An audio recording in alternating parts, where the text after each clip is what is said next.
2016 Toyota RAV4 Southeast. In adding this sportier model, Toyota wants to build the RAV4 for everybody. With its 2016 mid-cycle enhancement of the fourth-generation RAV4 that was introduced in 2013, Toyota has expanded the appeal of the range to both environmentalists and enthusiasts alike. For those whose mean leans green, there's the new RAV4 Hybrid we recently reviewed. For those more interested in driving satisfaction, there's the machine shown here, the new RAV4 Southeast. While the Southeast gets all of the cosmetic updates enjoyed by the entire 2016 RAV4 lineup, a higher hood line, new headlights, simulated skid plates front and rear, it also gets its own distinguishing touches. Those include a more aggressive-looking honeycomb insert in its grille, LED projector beam headlights, unique 18-inch wheels, and a front skidded plate that juts forward prominently like the lower lip of a giant, glossy carp. There's also a special S-code paint design, which replaces the lower black bits with silver ones and can be combined with super white, black sand pearl, or electric storm blue paint on the rest of the body panels. Inside, the Southeast gets contrasting stitching on its soft artificial leather seats and shifter. The seats themselves have slightly larger side bolsters as well as eight-way power adjustment and seat position memory for the driver.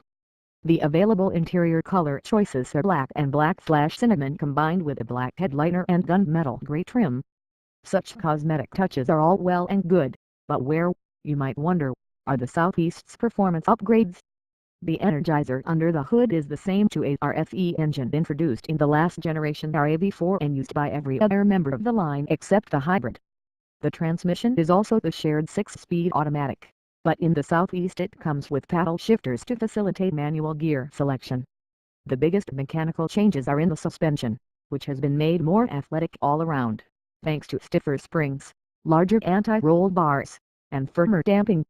We're not talking Porsche 911 here, but compared with a regular RAV4, the difference is palpable. Experiencing the difference on a brisk drive through one of Southern California's twisty mountain roads, the upgraded suspension provided excellent body and wheel control at high speeds and handled mid-corner bumps very well, even when the body was heeled over. And the structure of the RAV4 felt very solid, never emitting any creaks or groans. Brake feel also is excellent, as it is in most current Toyotas, with a solid pedal and linear response. We're interested, however, to see whether stopping distances improve from our tests of the current generation once we get our gear on board the 2016 models. Unfortunately, the same excellence in feel can't be found in the steering, which is a little sticky on center and doesn't return very quickly on the highway. However, the stiffer suspension does help the Southeast turn in more responsively than a standard model can manage. With no engine changes, there's no straight-line performance improvement. When we tested a current generation 2013 RAV4 AWD with this engine, the car achieved 0 to 60 miles per hour in 8.2 seconds and covered a quarter mile in 16.5 at 85 miles per hour. That's not a rocket, but it's plenty quick enough to more than keep up with traffic. The Southeast's paddle shifters make it easy to keep this engine in its power band, but the shifts are still on the lazy side, whether you operating the transmission in manual mode or its automatic eco or sport modes. Otherwise, the Southeast is much like other RAVs. The new instrument cluster, with the information display between the speedometer and tachometer, looks good and is highly legible.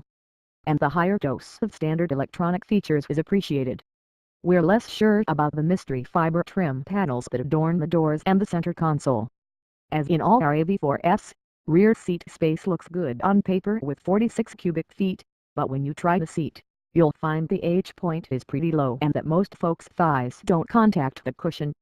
Luggage space, however, is very good, and the lift-over height is admirably lower. Nobody builds a truly sporting entry in the compact SUV segment, at least outside of the luxury makers, and the RAV4 Southeast is no exception. We'd say this model handles most similarly to the Mazda CX-5, which is our class favorite, but picking the winner between the two will require a direct comparison test. For those buyers who are in the Toyota family and want a compact SUV that performs with a bit more precision than most, the Southeast is a good choice. To get one, you will pay above entry-level pricing, as the Southeast slots between the previous top two RAV4 trims XLE and Limited in the lineup. That means a base price of $30,165 for the front drive version and $31,565 with all-wheel drive. For that price, you get a good level of feature content and creature comforts. Consider the improved road manners a worthwhile bonus.